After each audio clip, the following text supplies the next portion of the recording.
Jubilee hills నివాసంలో రేవంత్ రెడ్డిని కలిసిన రష్యా కాన్సులేట్ జనరల్ వాలరీ ఖోడ్జాయేవ్ మర్యాదపూర్వకంగా సీఎంతో భేటీ.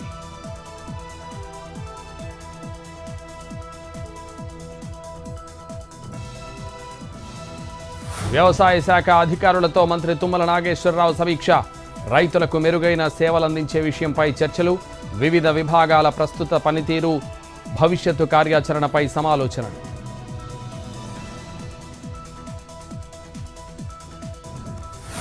సచివాలయంలో పంచాయతీరాజ్ గ్రామీణాభివృద్ధి శాఖపై మంత్రి సీతక్క సమావేశం.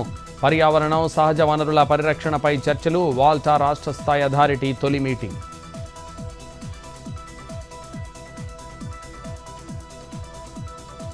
విజయవాడలో ఎన్నికల కమిషనర్ నీలం సాహ్నిని కలిసిన వైసీపీ నేతలు. తిరువూరు చైర్మన్ ఎన్నికపై ఫిర్యాదు. అక్రమ మార్గంలో గెలవాలని కూటమి ప్రయత్నం చేస్తోందని ఆరోపణ.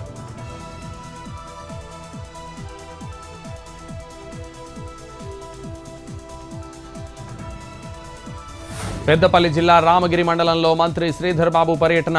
Singareni skill development training centre ప్రారంభం. నిరుద్యోగ యువతీ యువకుల నైపుణ్యాలు పెంచేలా కార్యక్రమాలు.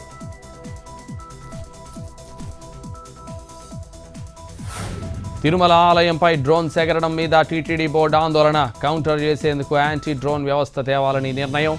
స్విమ్స్ ఆసుపత్రిలో 597 పోస్టుల భర్తీకి board green signal.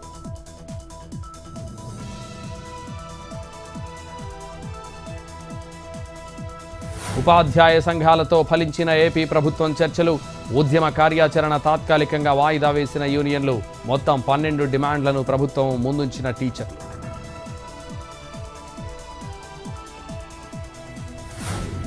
Visakha Yarada బీచ్లో రెస్క్యూ. కొట్టుకుపోతున్న బాలుడిని కాపాడిన లైఫ్ గార్డ్స్. బీచ్లో స్నానం చేస్తుండగా ఘటన. అప్రమత్తమైన వెంటనే రక్షించిన రెస్క్యూ టీమ్స్.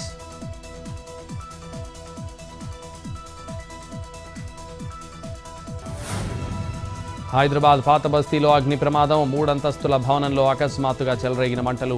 సెకండ్ ఫ్లోర్లోని చెప్పుల గోడౌన్లో అంటుకున్న అగ్ని కీలలు. అదుపు చేసేందుకు ప్రయత్నించిన ఫైర్ సిబ్బంది. గుల్జార్ హౌస్లో పూర్తయిన క్లోజ్ ఫోరెన్సిక్ టీం విచారణ. ప్రమాద కారణాలపై నిర్ధారణకు వచ్చిన అధికారులు. ఇంట్లో మొత్తం 14 ఏసీలు ఉన్నట్లు గుర్తింపు. ఏసీల్లోని కంప్రెషర్ పేలుడు వల్లే ప్రమాదం జరిగినట్లు వెల్లడి. బంగాళాఖాతంలో చురుగ్గా కదులుతున్న రుతుపవనాలు. కేరళ తీరాన్ని ముందుగానే పలకరించనున్న తొలకరి. ఉపరితల ఆవర్తనం ప్రభావంతో వచ్చే వారం రోజుల పాటు వర్షాలు.